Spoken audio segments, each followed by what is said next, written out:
जब हम बात करते हैं डॉक्टर उमर आदिल की, जो कि ऑर्थोपेडिक सर्जन हैं और कल्चरल म्यूजिकल प्रोग्राम्स को होस्ट भी करते हैं, उन्होंने हाल ही में अपने एक रीसेंट पॉडकास्ट में कुछ स्टेटमेंट्स पास की जो कि अनरीजनेबल हैं जब बात करते हैं टीवी चैनल्स की, टीवी एंकर्स की, ऑन स्क्रीन पर्सनैलिटीज़ की। तो आप इस हवाले से क्या कहेंगे? देखिए बुशरा भी बात ये है कि मैं ऐसे मौज़ूआत पर आमतौर पर बात नहीं करता, लेकिन हमारी बात हो रही थी तो मैंने कहा कि नहीं, इस पर मुझे करना है बात, क्योंकि मैं ज़ाती तौर पर मैं ख़वातीन की इज़्ज़त के हवाले से मैं ख़ुद बहुत ज़्यादा सेंसिटिव हूँ। हमें कोई हक़ नहीं पहुँचता, ख़वातीन ही नहीं, किसी भी फ़र्द के, माशरे के किसी भी फ़र्द की इज़्ज़त को हम उछालें। डॉक्टर साहब का मैं इसलिए आज ये बात करने पर ये मजबूर हुआ हूँ कि डॉक्टर उमर आदिल के बारे में मेरे जज़्बात बहुत अच्छे थे, और मैं उन्हें, सच्ची बात आपको बताऊँ, कि मैं उन्हें बहुत पसंद करता था। मतलब उनकी जो रिसर्च है म्यूज़िक के हवाले से, उनकी जो रिसर्च है यहाँ की फ़िल्मों के हवाले से, कल्चर के हवाले से, मैचलेस है। बहुत अच्छी गुफ्तगू करते हैं हज़रत, और एक रौनक लगा देते हैं टीवी चैनल के ऊपर। और फिर उनके बोलने का अंदाज़ भी जो है, वो बोलते हैं तो फिर किसी को बारी नहीं आती किसी की। वो वन मैन शो ही होता है। यहाँ पर समा पे भी उनका एक प्रोग्राम हुआ था, तो मैंने उनके प्रोड्यूसर जो थे, वो मैंने उन्हें कहा था कि आपको चाहिए था कि ये इनका सोलो प्रोग्राम करते, क्योंकि उनके साथ जो गेस्ट आए थे उन्हें बोलने का मौका ही नहीं मिला। और डॉक्टर उमर आदिल के पास इतनी गुफ्तगू का, रिसर्च का इतना ज़ख़ीरा होता है कि वो रिच इन नॉलेज। ये होगी उनकी शख्सियत का एक पहलू ये हो गया। लेकिन इस पॉडकास्ट के अंदर उन्होंने ये सारे के सारा अपना जो तशख़्ख़ुस था, अपना इमेज था, वो 2, 3, 4 फ़िक्रे बोल के, जो ख़वातीन एंकर्स के बारे में जो उन्होंने बोले हैं, मेरी तो ज़ुबान भी ज़ेब नहीं देती कि मैं उन्हें दोहराऊँ। मैं सिर्फ़ इतना ही कहूँगा कि उन्होंने जो रिमार्क्स दिए, मेरा ख़्याल है कि इतने पढ़े लिखे आदमी को ये ज़ेब ही नहीं देता जब वो इतनी शायराना बातें कर रहे हों। मैं अभी देख रहा था, वो कहते हैं कि जो चीज़ दिल को नरम कर दे, दिल के करीब, खुदा के करीब कर दे, ठीक है, वो मोहब्बत है। अब इस तरह के लतीफ़ जज़्बात रखने वाला बंदा एकदम से इतना क्रूड हो जाए कि ख़वातीन के बारे में उनके नाम लेकर उन पर रिमार्क्स दे, इससे ज़्यादा शर्मनाक बात नहीं हो सकती। और ये उन्होंने, मैं ये समझता हूँ कि उन्होंने खुद मेरे जैसे मैं कहता हूँ कि मैं उन्हें बड़ा लाइक करता था, मेरा ख्याल कई लोगों की दिल आज़ारी की उन्होंने। देखिए ना, हमारे यहाँ असल में मसला ये है कि जिसका काम जो होता है वो नहीं करता, ठीक है? एक सीनियर सहाफ़ी थे, बहुत सीनियर, मजीद निज़ामी साहब, ठीक है? और आपके लिए तो आपने जब जर्नलिज़्म शुरू की तो उस दौरान ही वो रहलत फरमा गए थे। वो नवाए वक़्त के जो थे, चीफ़ एडिटर थे, और एक बहुत बड़ा नाम, बहुत मोतबर नाम, राइट। और जिनकी बात को बड़े-बड़े हुक्मरान रुक कर सुनते थे। अच्छा, उनकी सहाफ़त क्या थी, उनका नज़रिया क्या था, उस पर तो मुमकिन है मेरा अपना ज़ाती तौर पर इख्तलाफ हो, कि जिस तरह से उन्होंने पाकिस्तान के अंदर जो अफ़गान जहाद के हवाले से जो उन्होंने पॉलिसी इख्तियार की, मजीद निज़ामी साहब ने, और पाकिस्तान के अंदर राइट विंग को जिस तरह से वो लेकर आगे बढ़े, और ये कि दिल्ली पर झंडा लहराना है, और जनाब उधर भी काबुल तक जाना है, और ये चीज़ें जो हैं, जिन चीज़ों ने पाकिस्तान के, मैं समझता हूँ कि नुकसान भी पहुँचाया पाकिस्तान को, इस किस्म की पॉलिसी ने, और इस पॉलिसी के वो मेमारों में से थे। मैं एक इख्तलाफ की बात, जो मुझे ज़ाती तौर पर उनके नज़रिए से इख्तलाफ, मैं उसकी बात कर रहा हूँ। लेकिन एक बात बड़ी खूबसूरत की उन्होंने एक बार, जब जनरल परवेज़ मुशर्रफ ने मार्शल लॉ लगाया, तो उन्होंने कुछ सीनियर लोग जो थे उन्हें बुलाया। ये मजीद निज़ामी साहब ने खुद एक नशिस्त में ये बात अपनी बताई। उन्होंने कहा कि मुशर्रफ साहब ने बुलाया और कहा कि तब ये 9/11 के बाद जब पाकिस्तान यहाँ अमेरिका का जो अफ़गानिस्तान के अंदर ऑपरेशन हुआ और पाकिस्तान ने उसको फैसिलिटेट किया जिस तरह से, तो इस पर परवेज़ मुशर्रफ पर बहुत ज़्यादा तनकीद हो रही थी। तो परवेज़ मुशर्रफ ने ये तमाम जो सीनियर जो ओपिनियन मेकर थे इनको बुलाया और एक उनके साथ गपशप का एक सेशन किया। उन्होंने कहा जी कि परवेज़ मुशर्रफ साहब कहने लगे कि जी देखें, हालात ये थे कि जनाब वहाँ पर 9/11 हुआ और उसके कई जो थे सिरे थे वो यहाँ पर आकर मिलते थे, ये होता था, वो होता था, और फिर इतने मुश्किल हालात में पाकिस्तान को बहुत ज़्यादा टाइट कर दिया गया। तो आप मुझे बताएं कि मुझे निज़ामी साहब, आप ही मुझे बताएं कि आप मेरी जगह होते तो क्या फ़ैसला लेते। उनके बारे में था ना एक मशहूर कि एक फ़ोन कॉल पर, वाशिंगटन से एक फ़ोन कॉल पर परवेज़ मुशर्रफ ने सरेंडर कर दिया और अड्डे दे दिए, ये कर दिया वो। उन्होंने कहा निज़ामी साहब, अगर मेरी जगह पर आप होते तो इस प्रेशर में आप क्या फ़ैसला लेते?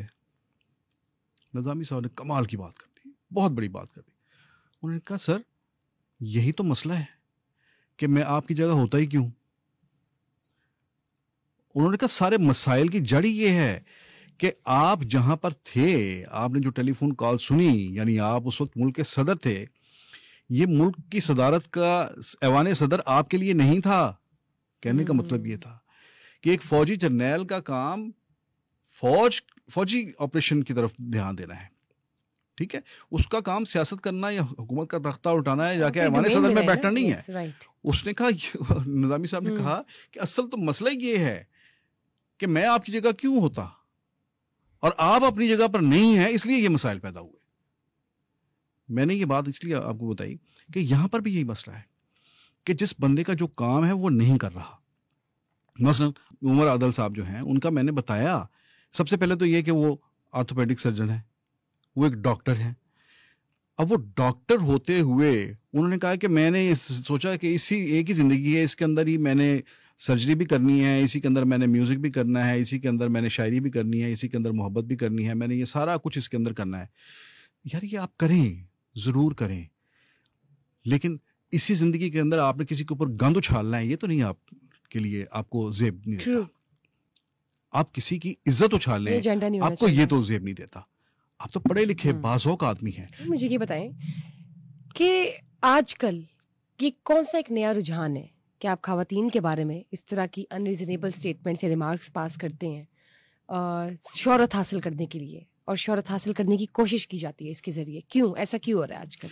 ये बड़ी अफसोसनाक बात है। रेटिंग के लिए आप क्या बात करते हैं? रेटिंग में तो आप जितना भी ज़्यादा अगर कोई लचर हो जाए, बेहुदा हो जाए, तो लोग तो उसे बहुत देखेंगे। यहाँ पर अगर कोई वहाँ पर चौक में खड़े होके, ठीक है, वो नाचना शुरू कर दे, लोग तो उसके गिर्द भी इकट्ठे हो जाएंगे। तो क्या समझा जाए कि वो बहुत पॉपुलर है? ऐसी बात तो नहीं। आपने ये फैसला करना है कि आपने किस किस्म की रेटिंग लेनी है, किन लोगों, अपनी ऑडियंस कौन सी रखनी है, ठीक है। डॉक्टर उमर आदल बड़े अच्छे लगते हैं जब वो म्यूज़िक के प्रोग्राम्स की होस्टिंग कर रहे होते हैं। जो उस बंदे को अबूर हासिल है म्यूज़िक के ऊपर, वो मौसीकी की एक एक रम्ज़ को जानते हैं और बयान करते हैं। शायद जो मौसीकी वाले जो घराने हैं, जो शायद उनको भी कई जगहों पर उतना ना पता हो। फिर पाकिस्तान की फिल्म इंडस्ट्री के हवाले से, सब कॉन्टिनेंट की फिल्म इंडस्ट्री के हवाले से उनके पास एक बहुत ज़बरदस्त किस्म का नॉलेज है। उसकी सारी हिस्ट्री जानते हैं, उसके कैरेक्टर्स को जानते हैं। ये सारी बातें उमर आदल मुझे अच्छा लगे अगर वो झांझर दी पावां छनकार ये गाना जो है ये गा के सुना रहा हो और इसकी बैकग्राउंड भी बता रहा हो, ये किस पर फिल्माया गया और ये किसने गाया और किसने गवाया। ये बातें डॉक्टर उमर आदल को तो ज़ेब देती हैं। और ये बातें करते हुए, कोई शायरी के ऊपर तबसरा करते हुए, वो भी अच्छा लगता है। लेकिन डॉक्टर उमर आदल ख़वातीन के ऊपर, किसी के ऊपर कीचड़ उछालता और वो फिर ख़वातीन के ऊपर कीचड़ उछालते हुए, वो बहुत ही बुरी बात है। ये डॉक्टर उमर आदल ने मैं समझता हूँ कि कोई इसमें कोई बड़ापन नहीं दिखाया, ये कोई बड़ी बात नहीं की, बल्कि इसमें उनका कद छोटा हुआ है। तो ये बताइए, जब हम बात करते हैं अगेन डॉक्टर उमर आदिल की, तो उनका लोगों को एनालाइज करने का, परखने का पैमाना क्या है? क्या पैरामीटर्स हैं? कुछ भी नहीं। पैमाना क्या होना है? आप चले जाएं यूरोप में, आप चले जाएं अमेरिका में, किसी, यानी कहने का मतलब है किसी भी तरक्की याफ्ता किसी तहजीब में चले जाएं, वहां पर अगर कोई डॉक्टर आपको मिले तो आप उससे हिस्ट्री के बारे में सवाल करें ना, तो वो आपको बड़ा अच्छा पॉजिटिव खूबसूरत सा स्माइल देके आपको सॉरी बोल देगा। उसे कहेगा ये मेरा एरिया नहीं है, मैं इस पर बात नहीं कर सकता। आप किसी पॉलिटिशियन से पूछ लें कि ये स्पोर्ट्स का ये जो इवेंट है इसके बारे में आप क्या कहेंगे, वो नहीं कमेंट करेगा। ये पाकिस्तान है जहां पर हर बंदा हर चीज का एक्सपर्ट बना हुआ है। आपने कभी रमीज राजा को फुटबॉल मैच की कमेंट्री करते देखा है? आपने कभी किसी फुटबॉल स्टार को कभी क्रिकेट मैच पर कमेंट्री करते देखा है? Obviously, ऐसे नहीं होता। है, तो ये एक्सपर्टीज है। हाँ, फिर मैं इसी बात के ऊपर इसरार कर रहा हूँ कि आपकी जो डोमेन है, डॉक्टर उमर आदल, आपको एक ऑर्थोपेडिक सर्जन के तौर पर भी बाद में अब लोग जानते हैं, सबसे बड़ी आपकी पहचान ये है कि आप एक कल्चर और म्यूजिक और शायरी के हवाले से एक एक अच्छा नॉलेजेबल आदमी हैं। जाने मानी आप शख्सियत है। जानी मानी शख्सियत, आप उस हद तक रहें। आपने ये क्या हरकत की आपने ख़वातीन के बारे में इस किस्म के रिमार्क्स देके? अगर इससे अगर आपको क्लैप मिल गई है, वाह-वाह मिल गई है, तो मैं तो वैसे ऐसी क्लैप को जो है मैं समझता हूँ कि ये ना सिर्फ ये कि उसके शान-ए-शान नहीं है, बल्कि मेरा ख़्याल है इस क्लैप ने उसे डैमेज किया है। नहीं, उमर आदिल को। you're right actually. Doctors are always graceful and they should remain graceful. Whereas मर्दों को मेरे ख्याल से औरतों के बारे में ऐसे अनरीजनेबल स्टेटमेंट्स देने का कोई हक नहीं पहुँचता। कोई हक नहीं पहुंचता। और किसी को भी किसी के बारे में कोई रिमार्क्स देने में कोई हक नहीं पहुंचता, बिल्कुल किसी ठीक को बात है। डैमेज करने का, किसी का मेरी नाक के आगे से आपकी रिस्पेक्ट शुरू हो जाती है, हम्म ठीक है? तो मेरा कोई हक नहीं है कि मैं आपका इस्तेकाक मजरूह करूं, आपके जज्बात को मजरूह करूं। तो इस पर डॉक्टर उमर आदिल को माजरत करनी चाहिए, मैं ये समझता हूँ। बिल्कुल ठीक बात की आपने। और इस तरह की जो चीज़ें हैं वो डैमेज करती है, डेंट करती है प्रोफेशनल डॉक्टर्स की सोसाइटी को भी और एक आम इंसान की ग्रेस को भी। Men should remain graceful. In the end, I would just again say that. बहुत बहुत शुक्रिया आपका for shedding light. Thank you guys for watching us today. Stay tuned for another session. Till then, bye bye.